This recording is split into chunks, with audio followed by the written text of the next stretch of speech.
Bonjour à tous, après la vidéo sur les tactiques Apply et Rewrite qui avaient apporté leur lot d'erreurs d'unification, on revient justement sur ce concept dans une courte vidéo. Bonne dégustation! En avant-propos, on va prendre le temps de comprendre comment une expression est analysée. Prenons par exemple cette expression, n plus 2 égale 0. J'aimerais que vous gardiez en tête qu'en écrivant cette expression, on ne définit pas une vérité. On écrit une proposition dont on va essayer de déterminer la véracité en fonction du contexte. Par exemple, si n est un entier naturel, l'égalité sera fausse. Mais elle sera vraie si n est un entier relatif. Et encore, si on précise bien la quantification. Dans cette étape, Coq va représenter l'expression sous la forme d'un arbre syntaxique. Alors, on a déjà vu que l'addition était représentée par un plus en notation infixe et par natad en notation préfixe. Ici, on a certes une addition, mais incluse dans une égalité. Et donc, par analogie, le symbole égal correspond à EQ. Il faut bien comprendre que la première notation nous est plus naturelle, mais c'est bien la seconde que maintient Coq. Si vous avez vu ma vidéo sur Fibonacci, j'y présentais succinctement le concept qui apparaît ici, la curification. Une fonction ayant deux arguments peut être visualisée comme une fonction ayant un argument et retournant une fonction qui prend un autre argument. Ici, en l'occurrence, la fonction EQ prend deux arguments, le membre de gauche et le membre de droite. Donc Coq va commencer par analyser cette première fonction, EQ, qui va prendre le premier argument de l'égalité, n plus 2. Le traitement de la fonction s'arrête ici, et Coq va passer à l'analyse de l'expression. On sait que cette expression est la notation infixe de cette notation préfixe, qui va mentionner la fonction natad et ses deux arguments, n et 2. Comme précédemment, la qualification va séparer add et n de 2, puis séparer add de n. Cette fois-ci, add et n ne peuvent plus être découpés plus avant, donc Coq passe à l'analyse de 2. 2 étant un entier naturel, c'est le successeur de 1. Donc on va retrouver l'un des constructeurs du type nat, S. Et on va faire la même chose pour 1, qui est le successeur de 0. Sans oublier évidemment le deuxième argument de l'égalité, le 0 en haut à droite là. Mais est-ce que ceci représente l'arbre syntaxique dont je parlais? Pas tout à fait. Ce dernier est le résultat de l'analyse qu'on vient de réaliser. L'arbre syntaxique sera constitué des feuilles de cet arbre. On a une égalité entre deux expressions. Une somme est 0, somme entre n et le successeur du successeur de 0. J'ai beaucoup utilisé l'égalité n plus 2 égale 0 dans la vidéo précédente, et notamment dans n plus 2 égale 0 implique n plus 2 égale 0. Si on fait le travail sur cette nouvelle proposition, on constate cette fois-ci que la fonction est désormais l'implication, qu'on va donc retrouver à la racine de notre futur arbre syntaxique. Alors, il y aurait plus à dire ici, mais on va garder ça pour une autre fois. L'implication a pour antécédent et conséquent la même expression, n plus 2 égale 0, qu'on vient de voir, donc vous ne devriez pas être surpris par leurs analyses. Et du coup, l'arbre syntaxique ne devrait pas non plus vous surprendre, on a une implication entre deux égalités dont on connaît déjà l'arbre syntaxique. Bon, et qu'est-ce qu'on fait maintenant? Passons dans Coq car j'ai passé sous silence un petit détail, qui me permettra de vous introduire l'étape qui suit, celle du parsing. Si on regarde le type de EQ, on retrouve une notation qui devrait vous rappeler quelque chose, notamment si vous avez vu la vidéo précédente sur les tactiques Apply et Rewrite. En tout cas, ce prototype indique bien une fonction qui prend deux arguments et retourne la proposition correspondante. Cependant, si on creuse un peu, on constate que ce n'est pas une fonction classique mais un type inductif. Il y aurait bien plus à dire, mais je vais me contenter de dire que EQ se comporte comme une fonction qui ne s'exprimerait pas via une expression, mais un constructeur. Et on a déjà vu dans la vidéo sur la réflexivité que c'est justement par ce moyen qu'on prouve que deux expressions sont identiques. La réflexivité. Cependant, notre vision de EQ semble différente selon qu'on l'affiche via check ou via print. C'est justement à ce point que je voulais arriver. Check semble indiquer que EQ prend deux arguments de type point d'interrogation A. Print semble indiquer qu'au contraire, il prend certes deux arguments, mais un argument de type type et l'autre de type A. Alors, comment concilier ces deux notations? Il est possible de déduire le résultat du check à partir du résultat du print. En effet, print va afficher la commande qui a permis de créer EQ. Techniquement, check EQ ne va nous donner qu'un sous-produit de la première commande. Déjà, on peut voir qu'il référence le même terme, EQ, qui nous fournira bien une proposition. A apparaît aussi dans les deux cas, il est de type type. Par contre, X, lui, n'apparaît que dans la commande de création de EQ, plus précisément au niveau du seul constructeur de EQ. Et on va y revenir dans quelques instants. Dans la définition de EQ, avant la spécification de son contenu, on a deux sections différentes. Les paramètres, avant les deux points, les indices, après les deux points. Ce que j'ai souvent appelé par abus de langage le type de retour de la fonction. Ainsi, on voit que EQ prend deux arguments, A de type type, X de type A, et retourne quelque chose du type A vers proposition. Si on concatène tout ça, qu'on supprime les deux points, qu'on supprime les mentions de type, et qu'on relie chaque élément par une flèche, on tombe sur ce résultat. A vers X, vers A, vers propre. Et, in fine, on se rapproche bien du type de EQ retourné par la commande check. Ce qu'il faut comprendre, c'est que X n'apparaît pas dans les indices. Quelque part, c'est comme si sa valeur ne servait pas à construire la proposition.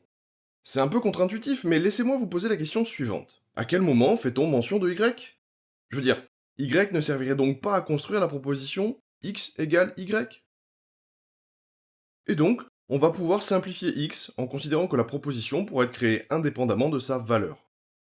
Et donc, on a enfin le type remonté par la commande check. Ou pas. Car en effet, on voit bien qu'il y a des points d'interrogation, que je n'ai pas fait apparaître dans toutes les manipulations précédentes. Il nous manque donc une dernière information pour concilier ces deux résultats. Parce que, quand même, on a bien vu que x égale y s'écrivait EQXY.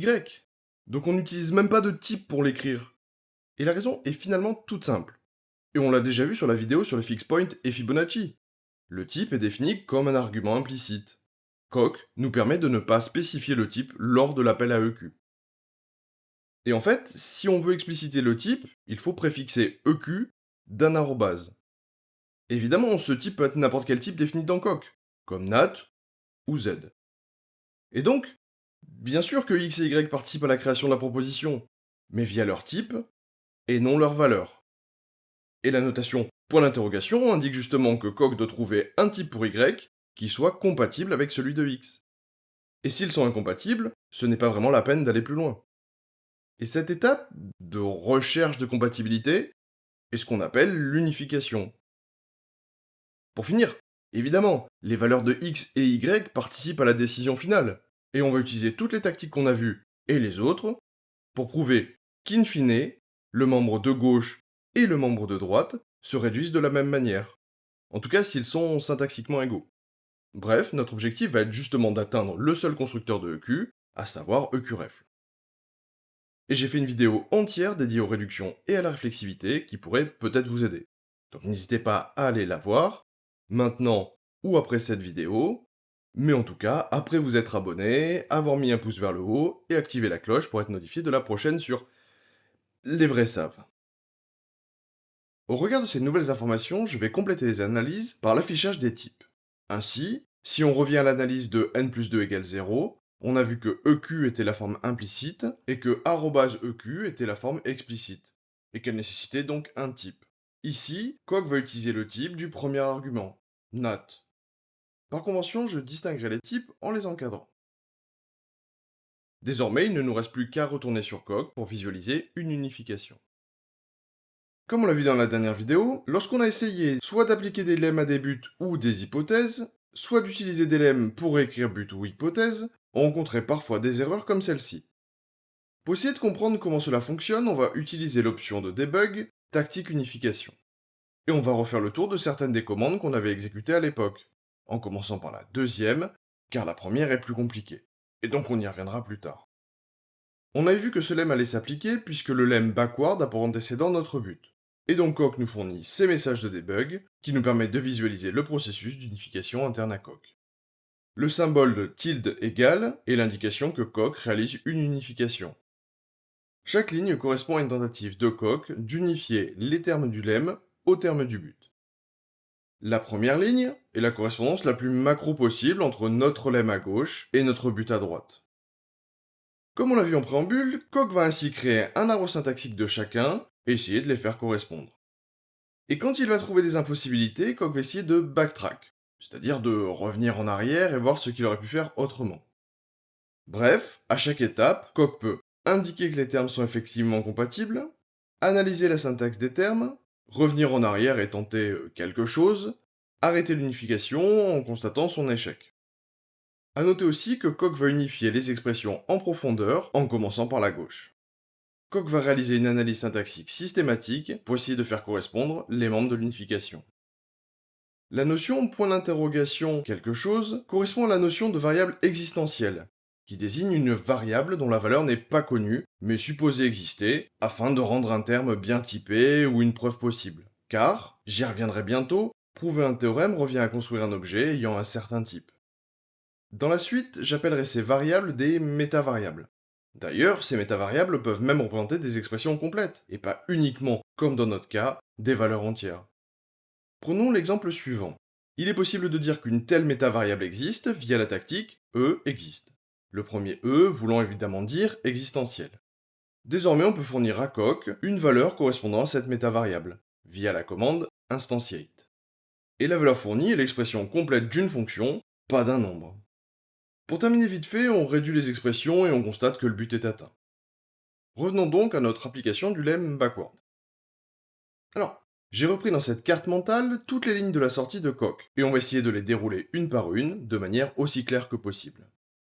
Coq essaye d'unifier notre but avec le conséquent de notre lemme backward. Ici, on tente de réaliser l'unification de deux égalités, qui ne diffèrent que par la présence d'une métavariable à gauche et d'une variable n à droite. Comme je le disais, on a deux égalités, donc on va retrouver la définition de l'égalité entre propositions, EQ, et ce, à gauche et à droite de l'unification. Et le arrobase en préfixe ne devrait plus vous être inconnu. Désormais, on a besoin de s'assurer qu'on compare des expressions de type compatible, comme on l'a vu précédemment. Et ici, le type NAT convient. Il est important de noter que Coq va toujours traiter le côté gauche en profondeur avant d'aborder le côté droit. C'est pour cette raison que je ne vais déplier les membres de droite que quand j'aurai atteint une limite côté gauche. On note que les membres de gauche sont des sommes. Comme vous le voyez, les termes de gauche sont de couleur orange tandis que ceux de droite sont de couleur bleue. L'idée est de visualiser ce que Coq va tenter d'unifier. Coq va donc unifier le membre de gauche de l'égalité du lemme avec le membre de gauche de l'égalité du but. Et faire évidemment pareil pour les membres de droite, de couleur bleue donc. Une fois le parcours en profondeur terminé, à gauche, Coq remontera dans l'arborescence et redescendra dans la partie de droite. On passe de la notation infixe à la notation préfixe, ce qui va nous permettre d'unifier les fonctions, ici évidemment natad, et des deux côtés, donc tout va bien. On passe ensuite aux arguments, et donc il va falloir unifier la métavariable avec la variable n. Ici, globalement, la métavariable doit être n, ce qui n'est possible que parce qu'aucune autre contrainte incompatible n'a été imposée à cette métavariable jusqu'à présent. On termine avec 2 qui est unifié à 2, même si Coq se permet, à juste titre, de nous rappeler que 2 est seulement une notation et pas un terme concret. 2 est en fait S de 1. S et 1 s'unifient respectivement trivialement à S et 1, et comme 1 est S de 0, S et 0 s'unifient respectivement trivialement à S et à 0. Et comme on a atteint le constructeur de NAT, Coq sait qu'il ne peut pas aller plus loin. Encore une fois, le parcours en profondeur est terminé, Coq remonte dans l'arborescence jusqu'à un nœud dont un des fils n'a pas encore été traité, et constate que 0 est trivialement unifiable à 0, comme on vient de le voir. Une fois l'arbre totalement analysé, Coq sait qu'il a terminé et qu'il a unifié notre lemme à notre but. Concrètement, Coq peut donc remplacer le but par la prémisse du lemme backward qu'on vient d'appliquer. Désormais, on repasse par Coq pour effectuer la première commande que j'avais omise, car elle était plus difficile à analyser. Intuitivement, vu qu'elle échoue, on peut imaginer que Coq réalise plus d'actions que lorsque le plan se déroule sans accroc. Comme précédemment, j'ai repris dans cette carte mentale toutes les lignes de la sortie de Coq. Mais vous allez le constater assez vite, le parcours est un peu plus compliqué. J'ai regroupé certaines lignes ensemble, car elles correspondent à des tentatives d'unification plus ou moins abouties. Ce sont les blocs saumon numérotés, et on va les analyser dans cet ordre. On a un lemme qu'on souhaite appliquer à notre but, donc Coq va tenter de les unifier. Comme on l'a vu dans l'exemple précédent, Coq va construire un arbre syntaxique pour chacune de ces deux entités, saupoudré d'une analyse de type. Notez que Coq ne considère pas ici l'implication comme une fonction qui prendrait deux arguments, l'antécédent et le conséquent, comme il a pu le faire pour l'égalité. Je vais malgré tout insérer un nœud implication pour faciliter la compréhension. Attention toutefois à noter que l'application d'un lemme ne nécessite pas qu'il ait la même structure que le but, comme on l'a vu dans l'exemple précédent. Mais on y reviendra plus tard. Pour l'instant, revenons à nos moutons. On a deux implications, donc on a deux antécédents, et deux conséquents. Comme prévu, Coq va commencer par unifier les membres de gauche. Ces derniers sont des égalités, et comme on l'a déjà vu pour la première unification, en passant de la notation infixe à notation préfixe, la fonction @eq fait son apparition. Et c'est ce que Coq va tenter d'unifier. Avec succès, car on a exactement la même fonction. Comme on l'a vu juste avant, l'égalité doit être réalisée entre objets de type compatible. Ici, le n du but et la métavariable du lemme sont définis comme des entiers naturels, donc Coq va trivialement unifier nat. Après le type, Coq va se concentrer sur les deux autres arguments de EQ, les termes à additionner. En commençant par l'unification des membres de gauche, qui eux-mêmes sont des sommes, qui font, sans surprise, appel à natad, lors du passage en notation préfixe. Bref, Coq va trivialement unifier les fonctions, et passer à l'unification des arguments. Ainsi, Coq va commencer par les membres de gauche, et tenter de les unifier. Rien de nouveau sous le soleil. Comme on a une métavariable unifiée avec une variable, Coq va appliquer à cette première les contraintes de cette dernière. Et l'unification réussit, car aucune autre contrainte préalablement appliquée à cette métavariable n'est en contradiction avec les nouvelles contraintes apportées par n. Pour la première fois de cette unification, on atteint une limite à gauche, car on manipule une métavariable. Donc Coq va backtrack et, dans le cas présent, passer aux arguments de droite, pour tenter de les unifier. Alors, il nous paraît évident que 1 et 2 sont incompatibles, mais Coq nous rappelle à juste titre que 1 et 2 sont des notations, et donc, pour les unifier, il va falloir nous rappeler qu'elles sont exprimées à partir de deux constructeurs, la fonction s et O majuscule, que j'ai noté 0 par facilité. Bref, on commence à être rodé, Coq va tenter d'unifier, ici avec succès, les fonctions, puis leurs arguments 0 et 1. Et là, l'unification est impossible, car on a un constructeur à gauche, mais pas à droite. Et donc Coq arrête son analyse, même si 1 pourrait être analysé plus avant, vu que c'est le successeur de 0. Quand je disais que Coq arrêtait son analyse, je voulais dire que Coq constate qu'en l'état, il ne peut pas continuer. Sans abandonner pour autant, il va essayer de modifier un nœud plus haut dans l'arbre pour voir si cela amènerait des améliorations. Et pour cela, il va déplier natad. Notez ici que c'est le côté droit qui est modifié en premier.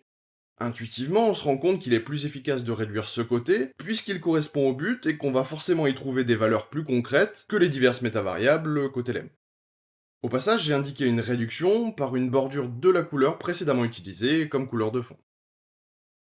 On a vu que n plus 2 s'écrivait natad n2, mais on a aussi déjà vu ensemble que natad est en fait un fix point. Donc, n plus 2 s'écrit aussi comme ça, fix add n2. Bref, après la réduction à droite de natad, Coq va tenter d'unifier les membres de gauche de l'égalité. Et on reprend comme tout à l'heure, la notation infixe de la somme se fait via la fonction natad, fonction qu'on va comparer avec le fix point. Ainsi, Coq va unifier ces deux fonctions, qui sont les mêmes de manière interne de toute façon. Vous connaissez la musique, après les fonctions, on passe aux arguments, et comme on retrouve exactement les mêmes arguments, on arrivera à la même conclusion. Bref, l'échec de l'unification. Mais Coq ne baisse pas les bras, et va tenter de réduire natad côté gauche cette fois-ci. Puis il va tenter d'unifier les sommes, qui sont toutes les deux des fix points, que Coq unifie avec succès. On l'a vu pour OQ, il est aussi nécessaire d'analyser les types. Petit rappel, Coq va utiliser la purification, comme on l'a vu dans la deuxième vidéo de la série. Donc je vous renvoie vers cette dernière, le cas échéant. On a aussi vu dans cette vidéo comment Coq gère les fonctions, ou les implications. Il va essayer d'unifier le type de l'argument et le type du retour. L'addition est réalisée sur deux entiers, donc elle est de type nat, vers nat, vers nat. C'est-à-dire une fonction qui prend un argument de type nat et retourne une valeur de type nat vers nat. Bref, une fonction qui prend un argument de type nat et retourne une valeur de type nat. Coq continue désormais ses réductions, et on se retrouve avec une fonction qui prend deux arguments, n et m. On va retrouver la purification, non plus sur les types, mais plus classiquement sur les fonctions elles-mêmes. On remarque bien que la fonction qui prenait n et m en argument est remplacée par une fonction prenant un seul argument, m. Et cette fonction anonyme est justement f de n. Les fonctions sont implémentées via un match, donc la suite de l'analyse va dépendre des différents cas de ce match, qui dépendent de la valeur de n. Donc si n valait 0, on retournerait m. Et si n était un de ses successeurs, on retournerait le successeur de la somme de p et de m. Si je reviens sur le premier cas, Coq essaye d'unifier m à m, donc cela ne pose aucun problème. Le cas récursif, lui, mène à comparer des fonctions, donc Coq va faire comme on a vu précédemment. On a la fonction s, qui a pour argument unique la somme de p plus m, et on recommence, puisque la somme est calculée par natad, qui est une fonction, qui prend deux arguments, p et m.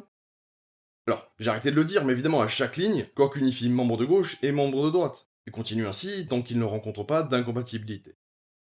D'ailleurs, j'ai aussi passé sous silence les vérifications sur les types au niveau des fonctions et des matchs. Bref, si on arrivait là, c'est que tout se passe bien. Enfin, en tout cas, Coq aura tenté de résoudre l'incompatibilité initiale entre les arguments 1 et 2. Même si, dans notre cas, les réductions n'ont rien apporté d'utile, et quand Coq va passer à l'évaluation des arguments, après en avoir fini avec l'évaluation des fonctions, il va se trouver dans une analyse dont on connaît déjà la tragique conclusion. Et, n'ayant plus de levier à actionner, Coq veut nous indiquer que l'unification de notre but avec ce lemme n'est pas possible. Si vous regardez les conséquences de notre but et du lemme appliqué, vous constaterez que Coq ne les a même pas considérés. Et c'est logique, le parcours se fait en profondeur, en commençant par le membre de gauche, et une impossibilité vient d'apparaître. Bref, appliquer le lemme backward ne permet pas de prouver notre but. On vient de voir comment se passe l'unification dans le cadre de la tactique apply, et on va passer à la tactique rewrite. N'hésitez pas à aller voir la vidéo sur les tactiques apply et rewrite pour plus de contexte. Je vais me contenter de dire ici que la tactique rewrite va utiliser une égalité ou une équivalence, pour remplacer un des membres par l'autre membre. Que notre cible soit un but ou une hypothèse d'ailleurs. Prenons le théorème suivant. On introduit la prémisse en hypothèse, et on va utiliser cette hypothèse pour réécrire notre but. Vous commencez à connaître la procédure, je vais prendre ces lignes de debug, et vous les présenter dans une carte mentale. Notez bien qu'ici, il y a plusieurs unifications. Comme on tente d'appliquer la tactique rewrite, l'hypothèse ne peut être qu'une égalité ou une équivalence. Ici, j'ai pris une égalité car on commence à bien connaître cette relation. L'hypothèse à réécrire est Q égale P, et je vous rappelle que ce sont des variables liées qu'on pourrait remplacer par n'importe quelles autres lettres. Coq démarre donc l'unification en exprimant une relation d'égalité entre deux métavariables, et en l'unifiant à notre hypothèse. On a deux égalités à unifier, donc on va retrouver @EQ. Et des deux côtés, donc tout va bien. On sait que cette fonction prend trois arguments, un type, un membre de gauche et un membre de droite, et Coq va itérativement unifier ces trois arguments aux arguments de notre hypothèse. L'idée sous-jacente est qu'on a utilisé toutes les informations présentes dans notre hypothèse, et qu'on les a fait correspondre à nos métavariables. Mais notre méta-hypothèse, qui référence nos métavariables, doit, elle aussi, vérifier les contraintes d'une égalité, et notamment les types qu'elle utilise. Rappelez-vous que EQ est défini par la commande inductive EQ, qui exprime que son premier argument, A majuscule, doit être de type type. Ce qui ne veut pas dire que A doit être type, mais un des types de Coq, qui, lui-même, directement ou non d'ailleurs, sera de type type. Ici, on manipule des propositions, donc le type prop. Et prop est de type type, ce que Coq réussit évidemment à unifier. Ensuite, EQ prend un autre argument, qui est le membre de gauche de l'égalité, c'est-à-dire Q, qui est de type prop. Ici aussi, Coq réussit à unifier prop à prop. Pour conclure, on se souvient que pour prouver une égalité, on va toujours finir sur le constructeur EQ-REFL, qui dit que x est égal à x. Et ce second argument doit avoir le même type que le premier, c'est-à-dire prop, ce que Coq pourra unifier à prop facilement. Bref, Coq a réussi à unifier le fond et la forme, même si ce n'est pas une formulation très rigoureuse. Il peut donc désormais considérer que Q vaut P. Avant que j'oublie, vu que j'ai écrit rewrite h, cela veut dire qu'on veut remplacer le membre de gauche par le membre de droite, c'est-à-dire Q par P. Ce qui veut aussi dire que Coq va désormais chercher Q dans le but. Et pour ce faire, il va utiliser une méthode qu'on a déjà vue, le parcours en profondeur. Et quand il rencontrera une limite, il continuera en largeur. Coq va donc commencer par unifier Q avec le but, et échouer, vu qu'on a un terme à gauche et une égalité à droite. On passe encore une fois de la notation infixe à la notation préfixe, puis à la curification, une première fois, une deuxième fois. Ensuite, encore un classique, puisqu'on passe d'une notation explicite à une notation implicite. Notation qui fait apparaître 3 arguments qu'on va donc parcourir en largeur. On va donc tenter d'unifier Q avec le type, échec, le premier argument, succès. Bref, Coq a unifié le membre de gauche de l'hypothèse avec un élément du but sur lequel il va appliquer la réécriture. Cette analyse est terminée et on va retourner dans Coq pour revenir sur les types qui sont des types.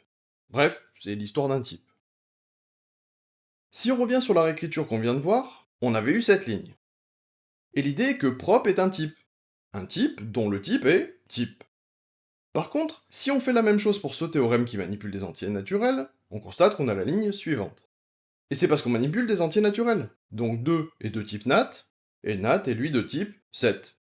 Pas le nombre, hein. Et c'est pour ça qu'on retrouve 7 dans la ligne de debug. Et rappelez-vous que l'unification n'est pas une recherche d'égalité, mais de compatibilité.